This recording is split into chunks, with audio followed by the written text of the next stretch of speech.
Hi guys, today we're going to be talking about something that might scare you, and it is reasons that you are not hitting your goals. Now, obviously I am not there with you. I don't know what your goals are. I don't know what domain this is. I'm going to assume it's online business because that's what we talk about here, but this could be really any goals because these are the biggest things I've seen. I love setting goals. If you have been around for a while, you know I'm a planner. I love goal setting. I love planning things out. I just like, oh my gosh, New Year's is probably one of my favorite holidays because you can like plan out your whole year and it's so much fun. I love it. And I have like I'm the idea person. So like I have all the ideas and I'm like so excited for everything. And so I was like shocked by how many people do not feel the same way. And specifically how many people I get messages from who are concerned or scared or defeated because they were not able to reach their goals. So in this video, we're going to talk about some potential reasons why you maybe have not met your goals, whether that's one specific goal or just in general having a hard time goal setting. There's a couple different things that are happening. So it might be one, it might be the other. I will warn you, this is gonna be very much a tough love kind of video, so put on your big girl pants and let's get started. Okay, reason number one, and this is one of the biggest things that I see, especially with New Year's resolutions, but with goals in general, is not making a plan. When you create a goal, when you decide, I wanna do this thing, you can't just stop there. Like you have to make a plan for how you're actually going to do it. If you are trying to lose weight and you're like, I want to lose, however many pounds, you need a plan to make that happen. If you want to save a certain amount of money, say you want to save like $10,000 this year, okay, how much money do you need to save every month? And how are you going to have enough money that you can save those things? Those are things you need to think about. If this is an online business goal, like maybe you want to hit 100 products on Teachers Pay Teachers this year, and then that's a great goal to have. But then you need to kind of reverse engineer it and figure out how to do it. Now, the good thing is that most of you are teachers, and teachers are excellent at this because that's kind of like our whole like everything, because that's how you lesson plan. You figure out, okay, this is the standard. What does it look like if the kids are meeting the standard? How do I get them from here to here? You need to do the same thing for yourself. If you want to make 100 products this year, then you need to reverse engineer, okay, how many do I have now? How many, are left? And then how many do I need to make every week or every month in order to hit that goal? That's like actual planning. That is actual planning. Now, along with that, I would also say one of the biggest things in the planning category is not devoting sufficient time to said goal. So this is a huge one because it's great to be like, oh, I want to do this thing. And I do this all the time. Like I said, I'm the idea person. So like I have all the ideas in the world. And sometimes I get really excited about something and I'm going to do this and all this stuff. And then I never actually schedule it in. And so it never actually gets done. And it stinks, for me, but it's also like, well, it's my own fault because I didn't make a plan to do it. So when you are going through your goals, first off, figure out what your goal is, figure out what you need to do to get there, figure out a timeline of, when am I going to do these things? And then figure out actually practically like, okay, if I need to make, maybe you need to make 4 products every month to hit your goal of 100 products. If I need to make 4 products every month, then I need to have time to make those 4 products every month. So how long is that gonna take you? Is it gonna take you 4 hours or is it gonna take you like 20 hours? And then figure out where that's actually gonna go. Now, obviously in January, you're probably not gonna know like when you're gonna have time to work on products in October, but you can at least for like that month, you can sit down and say, okay, here's a pocket of time, here's a pocket of time, I can work this day, I can work that day. And really having those things planned out is going to make all of the difference. This is probably well, okay, so the 2 of them are like the ones I see the most, and this is one of the ones I see the most, is not having a plan and not dedicating time to it, which I kind of stick together because for me, planning is figuring out when that time is going to happen.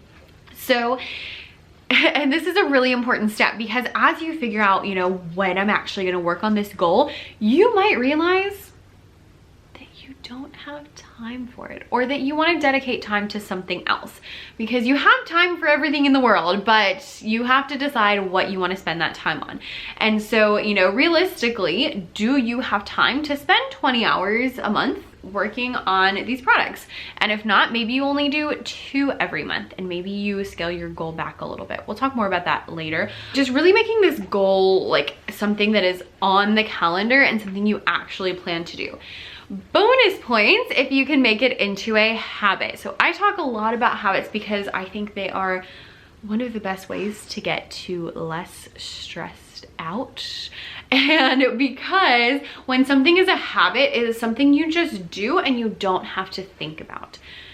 Anytime you have to think about something, it is significantly harder. So for example, I have a habit of every Wednesday afternoon I film videos, and it's not a question of if I'm going to film videos, it's just a question of how many videos am I going to film. So I know on Wednesdays in the morning I'm gonna put a little extra makeup on because, you know, I'm gonna do a little more with my hair because I know I'm gonna be filming when I come home from school. I also know that means that on Tuesdays, I need to figure out what videos I'm filming and make a plan for filming, because I'm gonna start filming pretty much as soon as I get home on Wednesday. And when I come home on Wednesday, it's not like a, what should I do? It's a, okay, I'm home, I'm gonna eat a quick snack, I'm gonna set up the lights, I'm gonna fix my makeup, and we're gonna get down to it. I do that every Wednesday, and that is a habit of mine. That is not something that I just like woke up one day and was like, every Wednesday I'm gonna do this. But it was something I really had to be intentional about, and I had to block off, and I had to plan out, because I used to do it on Tuesdays, but I have choir on Tuesdays now, so like I can't do that. And so I had to plan those things out and really think through, you know, okay, how can I do this in order to keep up with the videos that I want to do? I've also just, in order to keep up with all of the videos that I want to do. So things like that that are habits are going to make all the difference, because it just makes life easier. Same thing with, a lot of you know I work in the morning on my TPT shop. It's the same thing. I wake up, I work out, I make a smoothie, and I sit down and I get to work. And that is like my morning routine in a nutshell, you know, the simplest part of it. It's not something I have to sit and think about. It's something that I already know I'm going to do. And I also take time on Sunday or Saturday or Monday to decide, okay, what am I going to do when I get to work on Monday or on Tuesday? So that those things are habits and they're very easy. When I sit down to work, I always know that I'm going to sit down to work at a certain time because it's a habit and I do it every single day. Now, I don't say that to be like, oh, Becca's so cool. No, no, no. Please don't wake up as early as I do if you do not have to. But I say that to show you that you need to make things routines and habits to make them easier so that you don't have to stress about them. You don't have to worry about them. So you don't have to stress about them and you don't have to worry about them. I write emails every single Thursday morning, and so on Thursdays I always know what I'm gonna do, and I don't have to stress about them the rest of the week because I know that I'm gonna write them on Thursday. So on Monday I don't need to worry about emails because I don't need to worry about them until Thursday. All of these things are just having little habits, having little systems and routines that are gonna make life so much easier and just less to think about, because decision fatigue is a real thing. And as teachers, you make a lot of decisions. And if you're a full-time teacher like I am, by the time you get home, like sometimes I'm decisioned out and my husband's like, what do you want for dinner? And I'm like, I don't care. I don't know. Do we have food? I can't think. I cannot think anymore. I cannot make any more decisions. And so we want to avoid that when it comes to our goals. The easier you make it, the more likely you are to stick with it. So make sure you have a plan. Now that goes directly with number 2, which is make sure that your goals are realistic. Now, I know I tell you all the time, set big goals, set big goals, set big goals. And I believe that, and I do. But you do need to be a little realistic, specifically in the time department. Again, if you're like, okay, I need 20 hours to work on my, 4 products for the month. Do you have 20 hours that you can dedicate to that? Because if you don't, then you might need to lower that down, and that's fine. You just need to see, okay, what can I actually actually do. So for example, now that it is not summer, I don't get a chance to film as many videos as I would like to. And so I've had to get creative with a couple of things. I have actually scaled down my video posting schedule on my other YouTube channel, Becca's Music Room, specifically because I have a limited amount of time to film and a limited amount of time to edit. And because I know that, I needed to decrease how many videos I was expecting myself to make because it was taking too much time. You can also do other creative things to, you know, figure out when you're gonna make more time, add more time in, all of that kind of stuff. And I do that as well, you know, things like some of the videos on here I can do that are much more casual. I can just kind of pick up the camera and walk around versus like the sit down and talk kind of videos like this one. And so that does make a huge difference, but still, like, they have to be realistic. The other part of realistic is that although, yes, I do think you should set big goals, sometimes you set goals that are very, very high and you're not gonna follow through with them. So if you're sitting at 0 products and you wanna make 100 products this year, you can totally do that. First of all, you can totally do that. You can do that. But if you are not going to put in the time and the effort, then you won't do that. So in being realistic, make sure things work with your life. I experienced this not last year, but the year before. On YouTube, Yoganuary is a thing where some yoga instructor YouTube people do a daily video where every day you do yoga. And I was like, oh, that's such a great idea. I'm totally going to do this. And then I realized I already work out. I sing in choirs like 2 days a week. And at some point I need to edit these videos, and I did not have time for Yoganuary to do yoga every day because I had so much other stuff going on. Now, could I have rearranged my schedule so that I could do this yoga every day? Yes, I could have. Did I want to? No. So it was not a very good goal of mine because I didn't think through it, I didn't plan through it, and I didn't have realistic expectations of myself. The other thing is if you're, you know, we'll go with the yoga example again. If you want growth a little bit too fast, so like if you want to learn how to do a handstand this month, I recently learned that it takes like 6 months to do like a real true good handstand and like get your body totally used to that, where you can do it on a like normal basis and all of that. So if you're doing unrealistic time periods and, you know, like I want to do all the things this month, that may not happen. So while you are planning, while you're figuring out those things, make sure that you're being realistic with each of your goals so that you actually have a good chance to do them. This is especially important in the time area, but also like the money area or rushing for growth a little bit more. Now, do I still think you should dream big? Yes. But you do need to have that lens of realistic. Another area of realistic could be that you just don't know. So especially this is a big thing with money goals. I always encourage you to do goals that you can be in charge of rather than money goals, because money is less predictable in online business. I can control how many products I post, but I can't actually control how much money I receive. And so especially if you're new and you don't have a track record of how your store did last year, I would hesitate to tell you to do money goals. They might be a good thought exercise, but don't get super hung up on I want to make this much money, because you can't actually control that. And again, if you're new, then you might be like, oh, I want to make $1,000 this month. And if you made $1,000 on your first month in TPT, please comment and let us know, because I feel like those are few and far between. I know that I personally didn't come anywhere near that, and I mean, y'all have seen how I work, and I've worked like that since the beginning.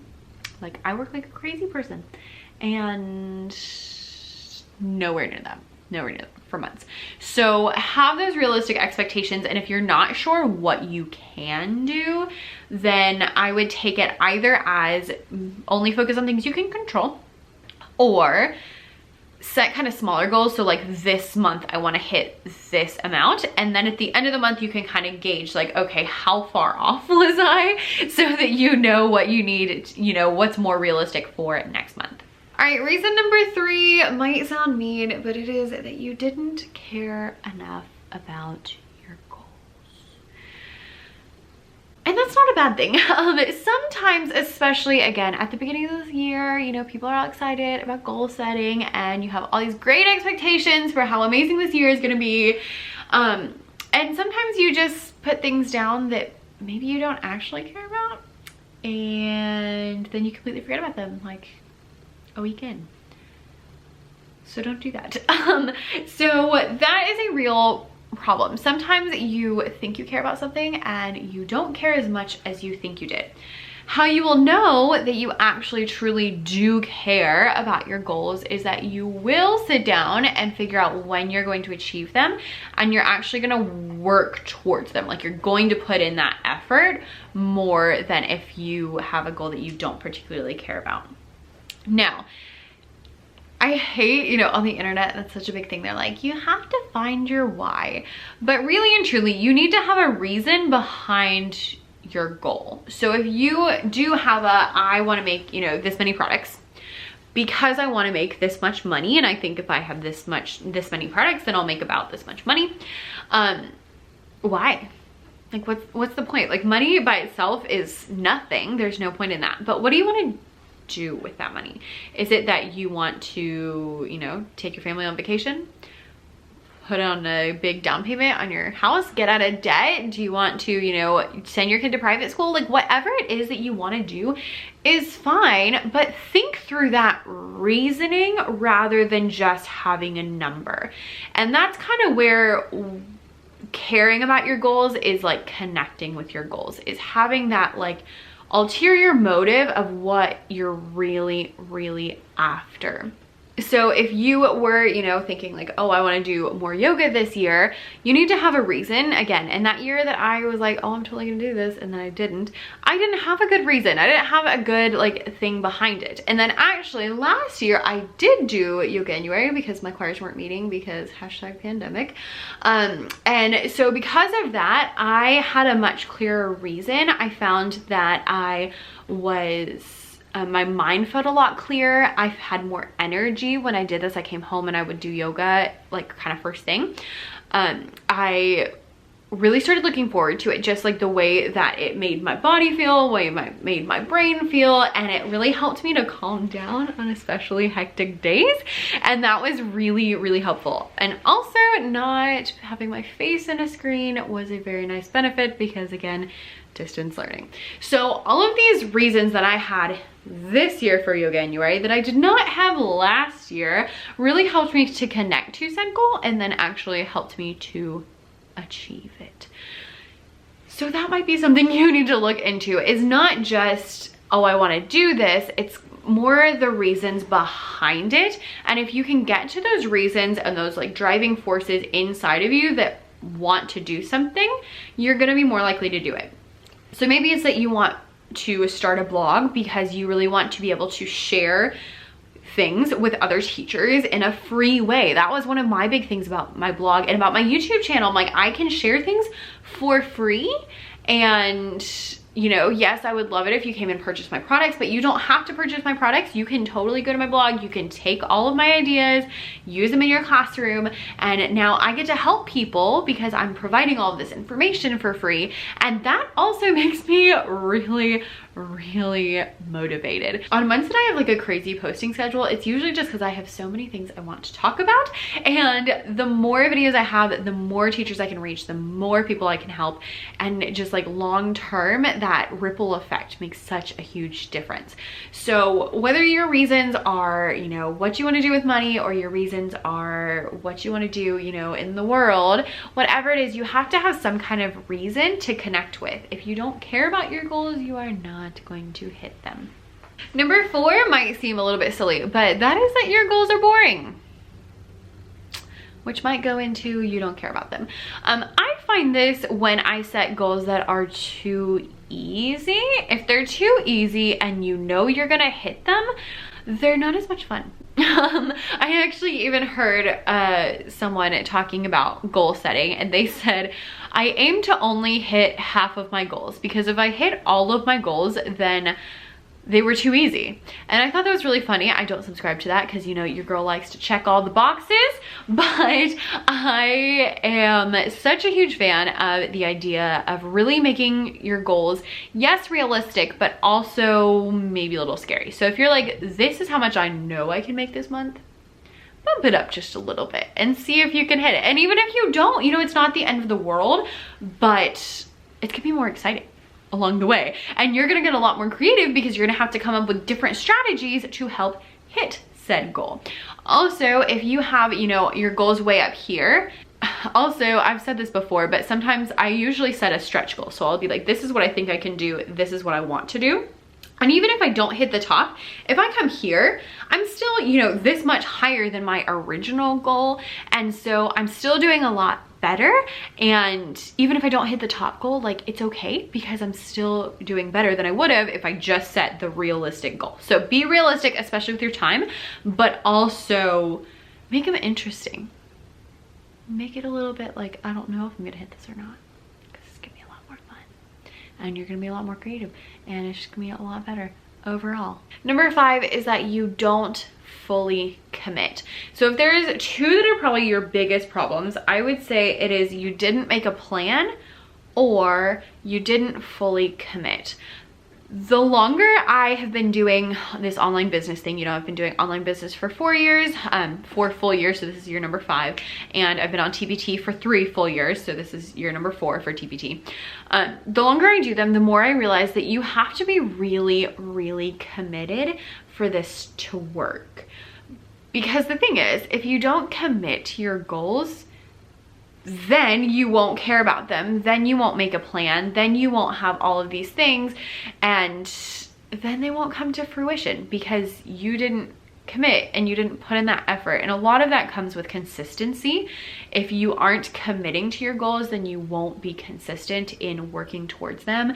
You won't be consistent in, you know, making progress towards them, and that can be a hard pill to swallow. But if you don't commit fully to your goals, then you're not gonna care, and you're not gonna hit them. So when I mean commit, I mean you really, really, I mean, I don't know a better word for it. You really, really commit. With me, when I set a goal that I really care about, I commit fully. I have a vision board. I'm looking at it right now, and on said vision board I have pictures of all of these different things that I would like to do and that I would like to be, and some like little inspiration and just all sorts of different things. And when I am working towards something, I know that those pictures are what I'm working towards, and I look at that vision board every single day so that I keep it on the forefront of my mind. I know my goals inside and out, especially, you know, I know I just said don't do money goals, but I do have a money goal, and that is like my guiding North Star of like, this is where we're headed. For all the reasons that are on the vision board, it's got all the pictures of all the reasons that I want to hit that. And so having that goal just kind of, again, as your guiding North Star makes all the difference. And that is something I am committed to, and not committed to like, oh yeah, it would be nice, but committed to like, this is what is happening and I'm doing everything in my power to make it happen. That's why I show up every day. That's why I'm consistent, because this is where I'm headed to get to all the things on the vision board. I have some really big goals that are hopefully going to come to fruition in the next couple of years, but the only way that's going to happen is if I'm committed. So the thing is, if you're not committed, then you won't do the work, you won't show up consistently, you won't get out of bed earlier than everybody else, because I mean, frankly, it's much more fun to sleep in. But if you are, you know, if you're trying to work in the morning and you're sleeping in, then you're not gonna get to your goals. When I wake up in the morning, I'm like, I have to get out of bed because I have to do X, Y, Z so that I can move my business forward, because this is what we're working towards, you know? Like, it is something that is ingrained inside of me. I know that number that I'm after. I think about it, not obsessively, but a lot. I constantly am reflecting on, okay, how am I doing? How far am I going? And am I on track to hit said goal? Which I think is also part of being committed, is seeing whether or not you're on track. If you have a goal that you're trying to hit, like, you should know how close you are to said goal. It's not a shock.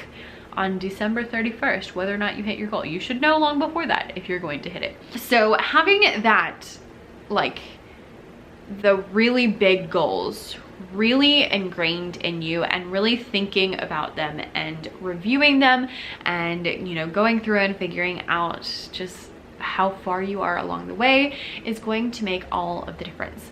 Also, when you're fully committed, then you're more likely to find things that are going to help you. So for example, I read a lot and I'm always looking for books that are going to help me to move on to the next level, that are going to help me hit the next thing that I need to hit. I'm always looking for ideas for products and for content and things that I can put out to help me move my business forward. I'm always looking, you know, for all of the different things. And what I found is that they will find you if you really commit. And if you start doing the work, the ideas will find you, the books will find you, the help will find you if you put in the effort and get started.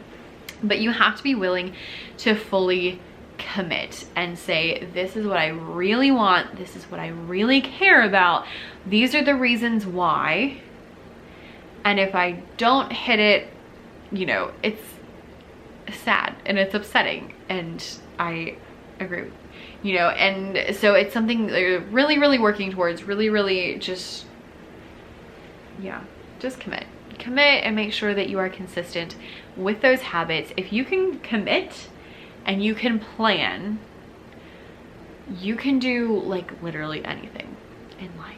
If you want to do something, those are the two things, is make a plan for how you're going to do it and commit to truly doing it fully. Not doing it halfway and then being shocked that you didn't get better, but doing it fully.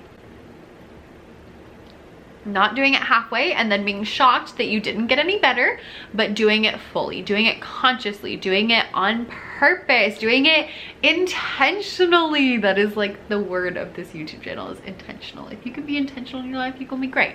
So be committed, be intentional, be consistent, and have a very detailed plan that helps you keep track of said goal and whether you're on track for said goal and what you need to do and when you need to do it. Now, if you have been having a hard time with goal setting, I do have a goal setting like freebie, so I will link that down below. It's just some like printables that'll help you kind of think through your goals, especially if you're watching this closer to the new year. I'm posting it in October, so it'll be a little early for that, but I always love planning, so you know, whenever is fine. But if you have specific questions, if you have specific struggles, if there's like something in particular, like this is what is blocking me and not letting me move forward, please shoot me a DM on Instagram and let me know what your concerns are. Let me know what your thoughts are, what your ideas are, so that I can help you in any way I can. I can't promise, you know, anything major, but I might have an insight or two from the outside. Sometimes it's just helpful to see someone from the outside. So let me know. It's at Becca.e.davis